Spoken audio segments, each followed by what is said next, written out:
Okay, Bismillah. Sorry. أعوذ بالله من الشيطان الرجيم بسم الله الرحمن الرحيم قل هو الله أحد الله الصمد لم يلد ولم يولد ولم يكن له كفوا أحد صدق الله العظيم.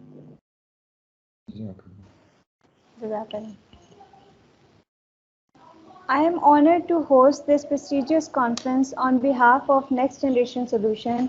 I would like to welcome all the eminent speakers and guests from all over the country, from different walks of life. You have come here to share knowledge and vast experience with the student community. First of all, we would like to introduce our CEO of Next Generation Solution, Dr. Waseem Haider. He is leading this conference on the whole. Dr. Waseem Haider is serving as an assistant professor in Department of Bioinformatics at COMSATS University Islamabad since 2005. He is the foremost member of Computational Biology and Bioinformatics Group, CEO of Next Generation Solution Company, and data analysis consultant at Jamilur Rahman Center for Genome Research, ICCBS, Karachi. Dr. Waseem Haider has done his PhD from University of Illinois at Urbana-Champaign, USA, and he has completed his master's in computer science from BIIT in 2008, an MPhil in molecular biology and biochemistry, and MSc biology from Quaid-e-Azam University, Islamabad. He has 22 years of teaching and research experience, and his area of research is next-generation sequence analysis that include a variety of tasks, including data storage and handling, RNA-seq data acquisition and analysis, gene network and network motifs, genome assemblies, identification of DNA polymorphism analysis, and association studies. Now we shall start by explaining a few major aspects of the conference. Selected presenters will be given time 20 to 25 minutes per person, depending upon relevance and impact of the work that must involve any of the NGS technique. Main purpose of this conference is to connect with the fellows working in the novel but interesting area of modern day research. First, I would like to invite our esteemed CEO of Next Generation Solution, Dr. Waseem Haider.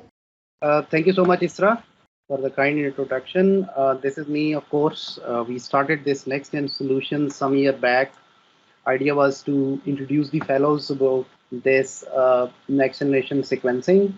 Let me briefly tell you about COMSATS, because you must be wondering that what COMSATS is about, what COMSATS stands for.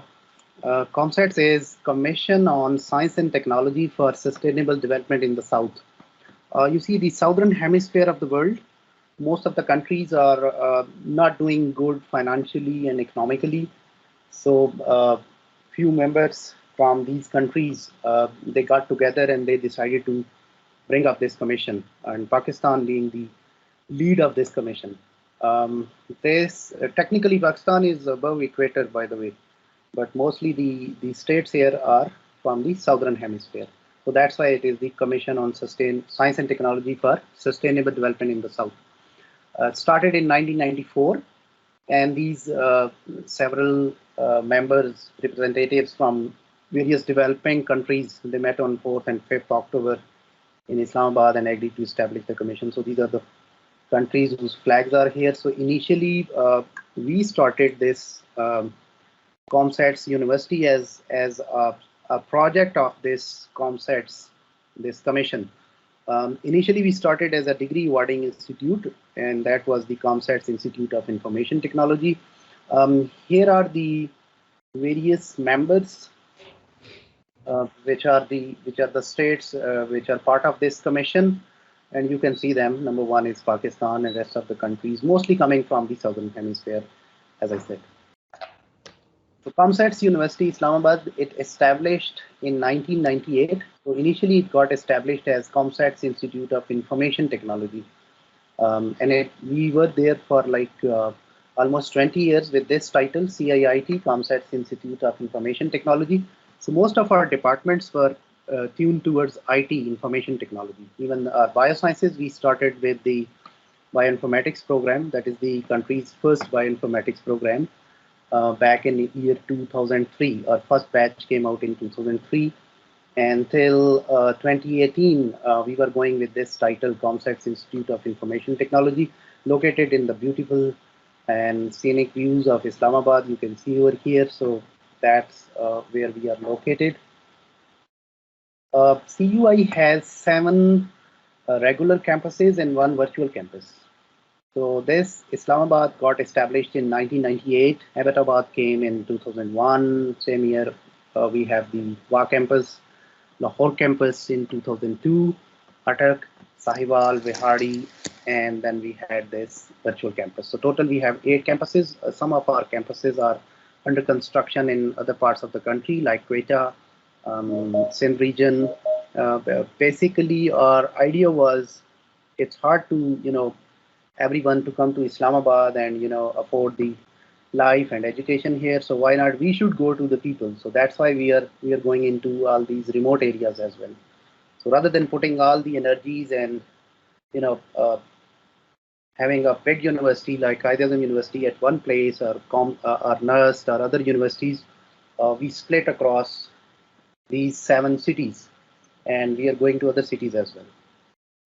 My department is Department of Biosciences, a beautiful department within this COMSATS University Islamabad. This is our Biosciences building. Our department is having a total of 101 faculty members, out of which 86 are PhDs. We are united into one department. Otherwise, our strength is such that we can go for like a faculty of biological sciences like ICCC University or Punjab University, but we are integrated as one unit, Department of Biosciences, but within that we have our own themes. So we have these 9 themes which are presently working, and my theme is also here. That's the computational biology and bioinformatics, that's somewhere in the middle. So these are our other themes like microbiology, virology, biochemistry and molecular biology, and ecohealth and toxicology, and many more. This microbiology, molecular genetics, cancer genetics, plant biology, biochemistry and molecular biology, and virology, and this is the computational biology and bioinformatics group. So we have a lab, it's a big lab that's comprised of 10 faculty members, and we are all, alhamdulillah, foreign PhDs. 4 of us here are from United States universities. Let's talk about, I'll give you some brief overview about this, what is NGS and what is high throughput sequencing for the audience who are new to this, and then I will or try to build a background for you guys to, understand what's coming next. So everybody will be speaking on different aspects of this NGS or HTS, we call it, high throughput sequencing. Then I will leave the floor for my other presenters, but just let me pave the way for them to present. So this is the DNA. Everyone knows that there's a cell that has a nucleus. So within that nucleus, you have this genetic material that's packed in the shape of, I would call them as bundles or packets. So these packets are chromosomes. You zoom in till you see there is a thread that goes like this, a spiral thread. You further zoom in, go inside till you see that this thread is wrapped around some bead-like things. You call them histones, protein bodies. And then when you further zoom in, you reach here where you see there is this thread is actually having it's comprises of 2 threads rather than 1 thread. It comprises of 2 threads, and these threads are wrapped around each other. That's why it's called as the double helical structure or double helix. And when you go inside, you see that within this double helical structure or double helix, you see some letters. These letters are the alphabets. I would say these are the alphabets for the book of life, A, T, G, and C. We call them nucleotides. 4 of them are there.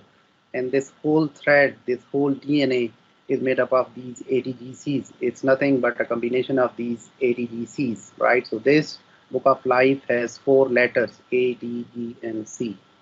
Various attempts were made to sequence or understand these or sequence these nucleotides, this DNA, and various developments that were actually coming from molecular biology that paved the way for sequencing. So, like one of them was studying and understanding this DNA replication process.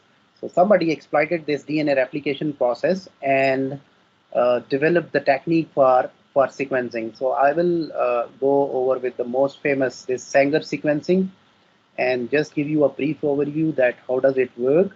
Everyone knows that this DNA is made up of two strands. One of them is, it goes from 3 to 5. That's called as the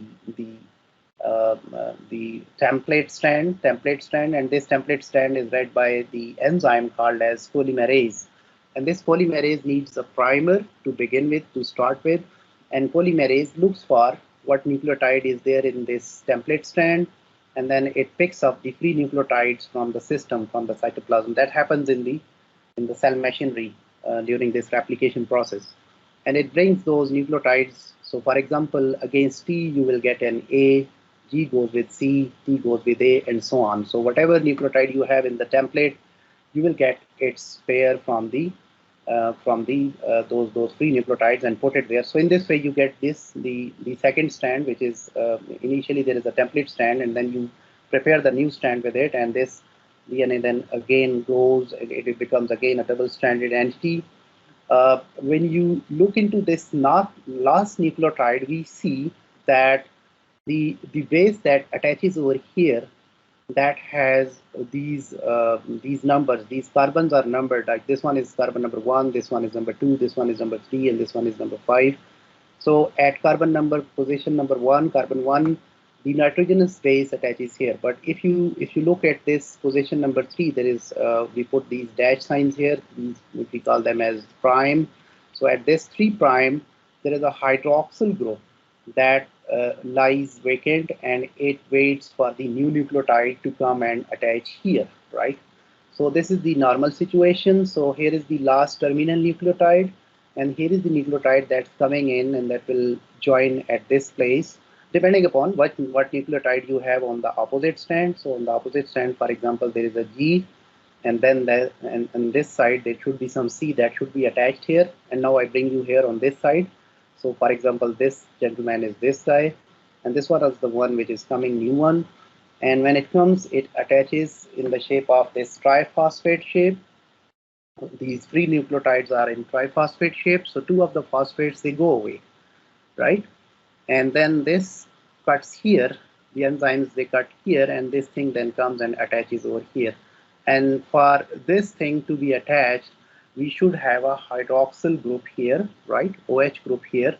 And if you take away this O from here and you just have this hydrogen, now we call it as a DD, dideoxy. Initially, when you look into this nucleotide at position number 2, there was the O oxygen that was missing here, so only hydrogen was present here. So that's why this was the it's deoxy ribonucleotide.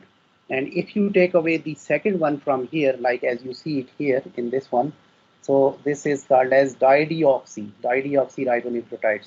So if a normal nucleotide attaches here, the chain continues. But if you get this situation where this dideoxy ribonucleotide attaches here, the chain does not continue, and this chain then terminates. So this sequencing thing actually exploits this. And what you do over here in this Sanger sequencing technique, that we get the templates, we get the primers, and we set up 4 reactions. In one of the reaction or one of the tube, you have everything same. You have these ATPs, GTPs, TTPs, they are pretty normal. But you put a combination of a normal ATP as well as a dideoxy ATP, right? And here in the second tube, you put a combination of a normal CTP and dideoxy CTP.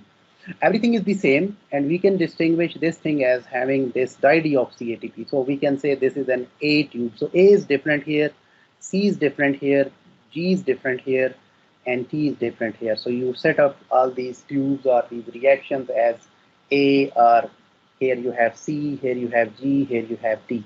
So what you do next is you allow the things to go and you allow the second strand to be synthesized. But here, if you focus on this tube number 1 or this reaction number 1, there is a probability that for this position, when you start, there is a obviously it's a C, so everything is normal. So C goes, and then another C comes in, and now here we have T. So against this T, either you can have this A DATP or this dideoxy ATP, and this is I would say this is the normal one, and this is the dideoxy one or abnormal one. So if the normal one attaches, fine, the chain continues and go further. And if this dideoxy thing attaches here, it will stop right there. So this way you can have two different sizes of the bands or the threads. Bands, on when you separate them on the gel, we call them bands. But initially you will get fragments of different sizes. So two fragments here. Obviously you have the full length fragments here. There will be many, but I'm not highlighting them. So these differential fragments which we can get it over here are two types. Here in this tube, either you can have this situation or you can have this situation. In this C tube, you can have three types of fragments. And in this G tube, you have those, again, two types of fragments. Either it can be like this or like this. And in T, you can have three type of fragments or differential fragments, we call them. And then if you have the fragments of unequal lengths, you can separate them. There is a technique called as gel electrophoresis, and then you pour them into the gels. And this gel is 3 to 5 this way. We connect the electrical gradient here, and DNA is the negatively charged thing. So these DNA molecules, they run from this negative to the positive side of this electrical gradient. So here we have our smallest fragments. Obviously we have the 5, and then it goes from 5 to 3. So this way we read them. So this band is coming in this lane. So you need to look up which reaction or which tube is this. So this gentleman is C here. This gentleman is again C. This guy, this one is they are running like this. The smallest one, and then the second, and then this one is the third. So this third guy is right here, and now this is the in between. If you look into their distance on this side, this one is your third guy. So this one is, these two are coming from the same tube, and now this you move on to this. So you need to look into this this distance on this axis as well. So this third gentleman is this guy, and then which one is fourth? This one. So this one is coming from this T tube. So there is a T here. So in this way you separate them, and then by comparing their sizes, you can then sequence them. So this way you can have all this whole fragment of 10 base pair sequence. But this technique was taking much pain, and it was not going beyond several nucleotides. So then they thought of this, getting rid of these gels because of the other issues as well, because this process was really slow. So you wanted this process to be speed up. So they decided, rather than to using these gels, then the technique came in where they started using the capillaries. And these nucleotides, they were fluorescently labeled. So for example, they see you can have a red color. I would say red because, I'm sorry, we males are a bit colorblind. Girls would probably say this is pink. This one is yellow. This one is sky blue, and this one is green, probably parrot green, girls. So what you do is you separate all these fragments on the basis of these colors, and you connect those capillaries with the sequencers. So everything goes in a single line, all those fragments, and they go with the help of their sizes. And as they pass on through, there is some system over there called as detector. So when you and there is a laser which is imposed on this. So when it strikes on these fragments, it gives a differentially labeled or differential colors, right? So with the help of the colors, then you can recognize that this first fragment, obviously they are lined up on the basis of their sizes. This is the first guy, this is second, third, fourth, fifth, and so on. So this way you can sequence them. This technique, since it was automated, it was connected with the computers and some other systems, so it's sophisticated. So they called it as Sanger's method, or automated Sanger sequencing method. By the way, no one called it as first generation sequencing then. But now we call it or remember it as a first generation sequencing technique, because that was used mainly for this human genome project. And with this technique, the cost was really high. It was like $1 a base. So total 3 billion was US dollars that was spent for only sequencing. So obviously this was expensive. It was also painstaking. It was much time consuming. So then they decided to come up with something fancier, something even more advanced, which we call it as next generation sequencing, NGS, or second generation sequencers. This term is very catchy because it started when the 21st century came out, and everywhere you are having this term used, like next generation mobiles, next generation refrigerators, next generation aeroplanes, and so on. So that's why they also picked up this catch-all term. So basically it is used to describe a number of modern sequencing platforms, and these platforms are included into this. One of them is Illumina. Illumina uses reversible terminators, same as this Sanger sequencing. In Sanger sequencing, the terminators are non-reversible. So you get a fragment and that's it, you're done. But in Illumina, they introduce reversible terminators. So this terminator is reversible. So it terminates the fragment, and then you read what the nucleotide has been incorporated, and then this thing is reversed, and then you move on. Okay, so that is the difference. So Illumina uses reversible terminators. The company is also Illumina. Initially Solexa and Illumina, and then they merged as Illumina Solexa, and then finally we have Illumina, and it had probably eaten up this Solexa in it. Roche, another company, introduced another method called as Pyro Sequencing. Remember, while we were discussing this sequencing thing, this Sanger sequencing, I told you that we have, where is it? We have those pyrophosphate molecules. They go out when a new nucleotide attaches. So rather than using those reversible terminators, they use this method where they capture those pyrophosphate molecules, and those pyrophosphate molecules, they are allowed to react with some other protein molecule, and there is some fluorescence that comes out of machine, and that fluorescent signal, light signal is that comes out, and that it is detected. So the company actually was Roche. The technology got famous as 454, so that's why I put it like Roche 454 sequencing. 454 was actually the number of this project. Okay. All right. And then this Thermo Fisher Scientific came up with another technology called as ion semiconductor sequencing. You see, when you have those nucleotides interacting with each other, there is a hydrogen ion that also goes out, right? Pyrophosphate as well as hydrogen ion. So one technology or one company picks up those pyrophosphate molecules, right? But the other one picks up this hydrogen ion, right? So you can capture this, or you can do it this. Obviously, you cannot use the algorithm that is, or the method that is used by the other company. You have to use your own method. That's the issue of having those what do you call, rights or patents. And ABI, the Applied Biosystem, came out with another method called as solid sequencing, sequencing by oligonucleotide insertion and detection. So there is an oligonucleotide. You have a run of some nucleotides, some short strand, like 5 to 10 bases, and you attach to some place. Obviously, it attaches. You have the DNA that is single-stranded, and then you take these oligos, and then you put the oligos on some strand, and then they attach at some place. So you know what is the sequence of the oligo, and on the opposite strand, then you can get the sequence what you have on the opposite strand, by since you know the sequence of oligos. So this way, this technology got famous as solid sequencing by oligonucleotide ligation, right? And oligonucleotide ligation and detection. All right. So next generation sequencing is what we also call it as high throughput sequencing. So where the difference between this one and Sanger is like you can process a huge number of or millions of sequences concurrently in parallel. So that's why this is called as high throughput sequencing, And obviously these machines, they are there.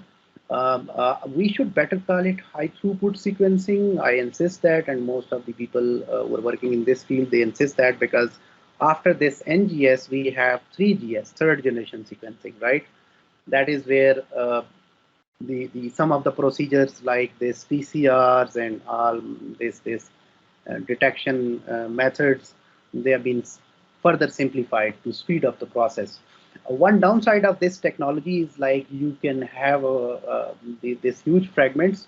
Obviously, the DNA is very long, and you cannot sequence more than some base pairs, several hundred base pairs. Like in Sanger, your capacity was to go like 1 kb maximum you can generate or you can sequence in one reaction. Was the length of the fragment should be not more than 1 kb, but obviously 1 kb was the maximum, but the best performance was around 700 or 800 bases, right? And in the NGS, next generation sequencing, they reduce those fragment size further to speed up this process. So here you have the fragments of size 100 bases, even further smaller. So what do you do over here? This technique is called as shotgun method. And this whole genome or the DNA is fragmented with some technique. Somebody looked at it because these fragments, they are so many, and somebody looked at it like a fire of a shotgun, right? Everyone knows what is a shotgun. This double barrel gun that has those cartridges, कारतूस होते हैं इसके अंदर जो, and that has splinters in it, chare. They hit the innocent bird. So that's why somebody looked at it like a fire of a shotgun. So that's why he called it. This method was called as shotgun method. So you break the DNA into smaller fragments. You have the sonicators, sound waves, the machines that do that. You can also do with the enzymes, but most of the technologies, they have those sound waves that break the DNA. And next comes, after you have broken those fragments into small pieces, what you do next is you actually amplify them and you multiply them. I'm skipping that step because it's a bit complicated and I don't want to make you bored of it. So what you do next is you take them to those units where you sequence them. So those sequencing units in Illumina are called as flow cells. So these are just like your slides which you have in your cell biology or microbiology classes where you see those microbes. You might have used those slides. So these slides are different. They're a bit larger, and these slides have those lanes, or what we call them as channels. In these channels or lanes, your DNA fragments, they move in. They are connected with small micro capillaries. Those capillaries, they drop them somewhere close to these lanes, and then they run within them. And if you see in the cross section of these lanes, you have primers which are present in these lanes. So first you throw them, you put primers inside them, and then you bring your fragments. Those fragments come and attach with these primers, and they are sequenced within these small microscopic these units. These, what we call them as the stations. Within those lanes, you have those stations, right, where those primers, they are attached, and each fragment goes inside, and then it gets sequenced.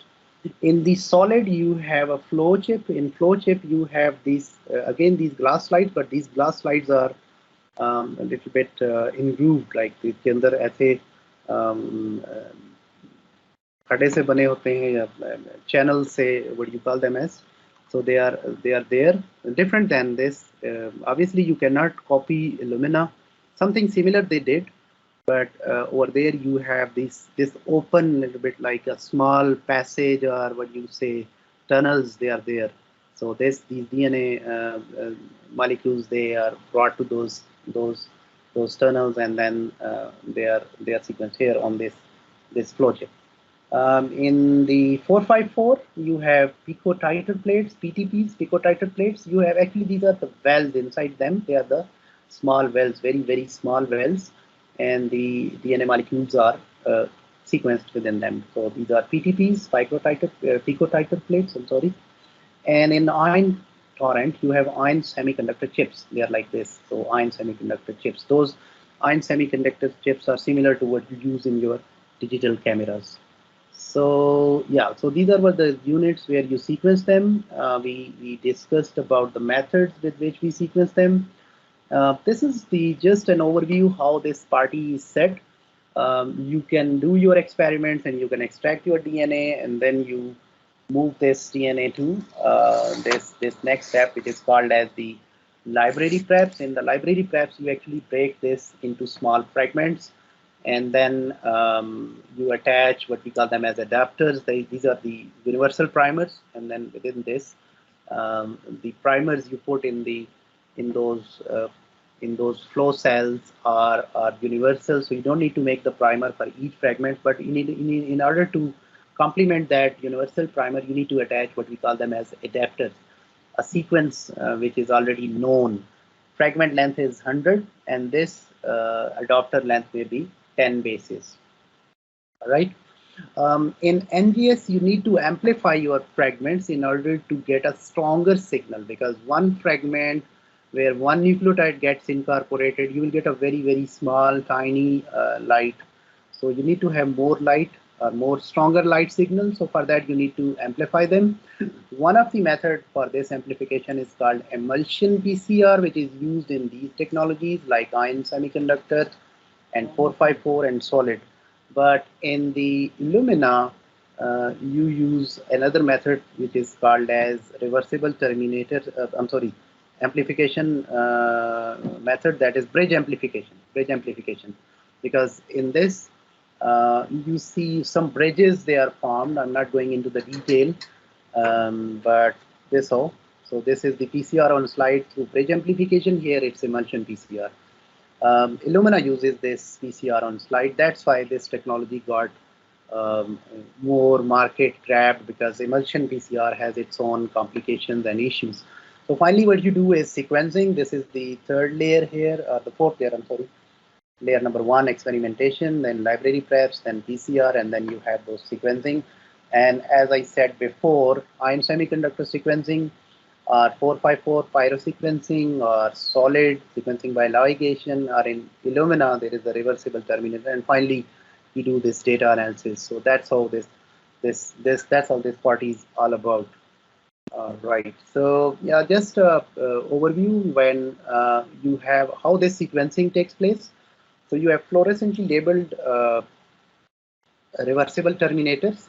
They come and attach. For example, here on this fragment, you see there is a C that is attached, and there is this green color signal that comes out. So the fluorophore which is attached gives you the green color. Here is yellow color, and this gentleman which attaches over here is G. So G is attached with a fluorophore of yellow color, and T is attached with a fluorophore of red color. So wherever you get a green spot, that means C is incorporated. That means the G is present on the opposite strand, and so on. Right. So this way we do that, and we can look into this animation real quick. So here you see those dots, for example. You just focus on this place. So that is actually this dot representing a fragment. So in this fragment at time point number 1, there is a green light appears. So that means green means C, some C is incorporated, and next time interval at T2, second time point. I mean, this happens in fractions of seconds, probably in milli, or I would say, I think nanoseconds, obviously. So that goes really, really quick. So at next spot, you see at the same spot and next time, obviously this first nucleotide incorporated, then second, then third, and fourth, and fifth, and sixth. Right? You follow my cursor. Do you guys follow this pointer? Let me have this. Yeah. So this one is green. That's a C here. Next moment, another light comes out from here, and now the light is A. So we check and we see that this was A. So A is incorporated. At this moment, there is this red color, so or orange color. So this is a T which is incorporated, and so on. So we have this top fragment as goes like C, A, T, C, G, T, and at the bottom, I won't bother you much. These are all C's. So this way you sequence them, right? And then you start putting them or writing them. This computer system start putting them in some files, some text files, right? This so it happens. This so this color change comes in, and then the system is there which is taking images, and there is some image processing system there in the machine that's writing these things in the shape of those text files, right? Okay, 6 minutes. Right, so in pyro sequencing, what you do is when the nucleotide is incorporated, a pyrophosphate molecule comes out. So it's allowed to react with some other proteins with the help of the ETP, and then the light comes out. So what you do is you allow all nucleotides to go into the system, and then wherever spot, in whichever spot you get a signal and you get a color, that is where that nucleotide is incorporated. So what you do is, for example, you take this nucleotide A, and you see the light is coming from multiple spots. So that means A is incorporated. Then you take out A, and then you take T to the system. And wherever you get those lights, the lights like this, they are on, right? So that light indicates, like on these spots, T is incorporated. Then you do with the C, then you do with the G. But obviously it's cumbersome process, it's complicated. So that's why they also missed the market. So Illumina was actually the winner technology among all them. In semiconductor thing, what you do is you take those strands and you attach them to some beads, right? And on those beads you have those strands, and you take those beads and then you put them into those wells. In those wells, these strands, they go inside, and wherever the nucleotides are incorporated, and the hydrogen ion that goes out, and that hydrogen ion then brings about the change in the pH, and this change in the pH is detected. So in whichever spot there is a change in pH, that means the nucleotide is incorporated in them, right? That's how it goes on. So this hydrogen ion comes out, nucleotide comes in, hydrogen ion comes out, and then you get a beep. So you put the T in the system and you get a beep over here. So that means hydrogen ion was released, pH was changed, so T was incorporated. So whichever spots the T was incorporated, on those spots the pH is changed, right? No nucleotide is attached, no pH change, no detection. So you see this going signal drops. Two nucleotides, sometimes they come in, and then you get a stronger signal. So that means two of them are. But by the way, this is the downside of this technology. Like, what if you have 4 or 6 T's attaching to the same point? So how would you distinguish that? So this is called as these homo dimers. So they are the issues, right? So to detect where there is the run of the same nucleotide, that is the downside or issue with this technology, even with the pyrophosphate as well. These are the sequencers. They look like this, multiple sequencers. I worked on IC 2000 data during my PhD. This is the 454 GSFLX. ABI solid, we had it in Karachi at ICCDS, but they were not able to run it much, so it retired. That was a solid machine. As I said, this is, I think, mostly around this MySeq. It's there in multiple labs in the country as well. It's there in ICCDS, it's there in AFIP, RMI, NIDD, and some other institutes. I've seen this. I don't know whether it's functional or not. Obviously, these, in order to run those machines, there is a heavy cost that is associated with it. So that's the issue. Next generation sequencing, our third generation sequencing, is where you don't need to do PCR. So you take the fragment, and for example, one of the type is Oxford Nanopore. So in Oxford Nanopore, they develop some membranous systems. So there is a nano size pore within those protein molecules. The membrane is here. Like, it's just like they try to simulate a cell membrane, right? So, and then you have those proteins, the trans and integral, and you remember your cell biology.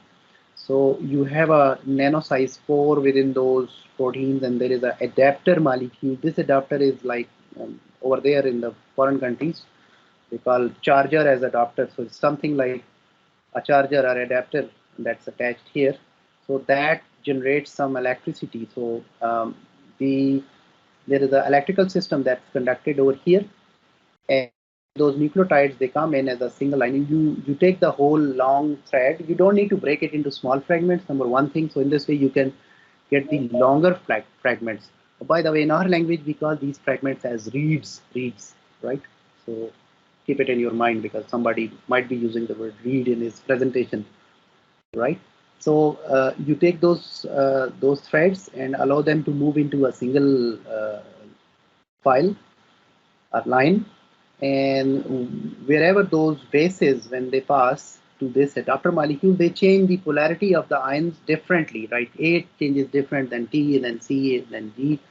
then the system detects that what thing has been passed from here with a change in the electrical gradient and in the electrical current. So this way you can detect that, right? What is the sequence? So this is a small, you can say, miracle of this ion torrent technology. They have developed a system called as, this is a sequencer, by the way. It's called Minion. I think some of the friends, they have it here in the country. It's there in NIH, somebody told me, and I think somebody in KPK region, I think Dr. What's his name, Islamia College, he told me he also had this thing. So what you do is you just pour your sample here in this small hole, and then within that you have enzymes and everything, and then they sequence it, and then this thing is, since it's connected with the laptop, here is the laptop, but any computing system, your sequence directly goes to the computer and you can analyze that. So they say it's successful with the smaller genome. So let's wrap up. So we have seen various generation of these sequencing technologies. First generation was Sanger, second or next was NGS, next generation sequencing, 454, Illumina, solid and ion torrent. Third is where you have helicose, I did not talk about that, Pacific Bio, that also produces longer reads, very famous nowadays, and Oxford Nanopore. We should better call it high throughput sequencing or HTS, because when you say NGS, in technical sense, you are restricted to this second generation, right? But now you have seen 3 generations so far, and probably things are moving towards the 4th generation as well. So what are the applications of this technique? If you are able to sequence the DNA, obviously you can sequence the RNA as well, because you take the RNA, convert it into cDNA, and you sequence that. Rest of the things are the same. So these are various applications. So if you are taking the genome or the DNA and you're working with this, it's called as genomics, right? The word ICS is there, so that means it is in high throughput or mega scale. Probably you are using computers, you are using statistics and other things. So that's why genomics. You can get the whole genome sequenced, or you can get the coding sequences only. In that case, it's the whole exome. Sometimes you do targeted sequencing. You just go and do for chromosome number 1. So in that case, it's not the whole genome, it's the targeted, okay? And then you have this whole exome. Same way in the exome, you can also have the targeted. These bars, they indicate their utility and their cost and their information content. So current clinical utility wise, agar dekhen, to targeted is the mostly utilized, right? And then the whole exome is in the middle, and whole genome is obviously not that much utilized because that's heavy, but obviously it has more information content, and experimental cost is also related to that, so whole costs more. Sometimes the DNA is there, the sequence is there, but there are some additional components like methyl groups or like other proteins, DNA binding proteins that are there, not allowing the DNA to work or modifying its function, or we call it as the genomic regulation. So this is called as epigenetics, but at the mega scale level, you call it as epigenomics. So you can capture the DNA that is attached to those protein molecules or those modifications, like the DNA which is methylated or DNA which is not methylated. You can separate them out and analyze that. In that case, you are working in the field of epigenomics. Transcriptomics is, you know, that DNA does transcription. So in transcription, you make the RNA, right? So I'm showing here you only the messenger RNA, but other RNAs are also included. So that is, this field is transcriptomics, if you are capturing the RNAs, right? So all RNA are included. One of the RNA is very interesting, so that's why we separated it out, the microRNA.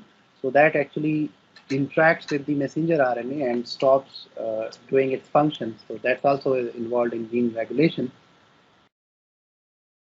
So the whole domain or area of study where you are studying microRNAs is mRNASeq, right? And yeah, this is about de novo sequencing. If you are doing it from scratch, de novo resequencing is where you already have a sequence genome or is available, and then you compare your genome with that. So in that case, it's resequencing. I just go focus on this picture.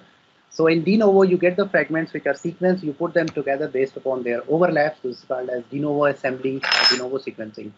In resequencing, you already have a sequenced genome, like for example, the Human Genome Project gave us our first genome, our first draft. So lot many genomes were sequenced later on, so they were just comparing those genomes with the draft genome. So in that case, that was the resequencing project. Like we have the resequencing projects in today's discussion. We have de novo assembly projects, like I think Dr. Chakra would talk about, where they have those microbial genomes assemblies. All right, and so yeah, this you do with the computers, this de novo thing, and that involves a bit heavy computing depending upon your genome size. Exome is where you take the exons only, and for that you have the kits that separate out the exons. So what you do is then you take those exons and align it with your parent genome or the DNA, and then you find the similarities and differences. So for example, here you focus on one place. This is called as Genomic Browser. We set up a browser. Here we see that in the reference you have G, but the fragments are reads which are attached from the sample. They are having C's in it. So that means there is a variant here, there is a SNP here. Here is G, but all the fragments which were aligned to it or mapped to it, they were showing us or indicating us that there is a C here. So that's a variant. Transcriptomics, we already discussed. You capture the RNAs, and this technique is abbreviated, or modern days time we call it as RNASeq. RNASeq. So in RNASeq, you capture the RNA. Which RNA mostly we're talking about messenger RNA when the gene expression studies are your objective, and this technique is called as the modern word for transcriptomics or transcriptome sequencing is RNASeq. RNASeq. Genomics detects microRNA, and epigenomics, again, we just elaborate that. So there is the proteins that are attached to some DNA, and you make the antibodies against those proteins and capture them. And then obviously the DNA also comes out with those proteins, and then you remove the proteins and take the DNA and give it to the sequencer, and sequencer would sequence, and then probably you can get what is the binding site of this protein, and like this protein goes and attaches in which part of the DNA, how it works. You can infer that, right? In metagenomics, last but not the least, you take the whole mixture of multiple genomes, like microbes. You get it from the gut, you get it from the soil, you get it from somewhere else, right? And this is the metagenome, right? So here you have, and you do it in bacteria, most of it. People also do it in viruses nowadays, they are trying. So metagenome is you have multiple genomes that are mixed, you take them and then you sequence them, and then once they come back, you put them together, and then you find out, oh, in this mixture I have A, B, and C, 3 types of genomes, right? And then you do further analysis on them. This is metagenomics, right? Do we have NGS facilities here in the country? Yes, lot many of them, but this center is there at ICCC Karachi, developed by his efforts of this wonderful person, a national asset, Professor Dr. Atar Mansab. So he gave his award money to make this building, and then obviously with the foreign funding and government funding, they bring in really, really good machines there. Solid, unfortunately retired, but they have NextSeq. So any one of you are planning for these projects, you can collaborate with them. You bring your chemicals, so they would allow you to use your machines, and obviously you will get skills here. So yeah, and then this one is the MySeq, right? That's all. We are just a data analysis, training, and consultation company. A profit money goes for some charitable things or charitable objective. We'll talk more about that in the closing as well. This Next Gen Solutions, we do trainings, and there are multiple trainings which we did so far. I'm sorry, again, it gets stuck, and some of our community services. Thank you so much, everyone.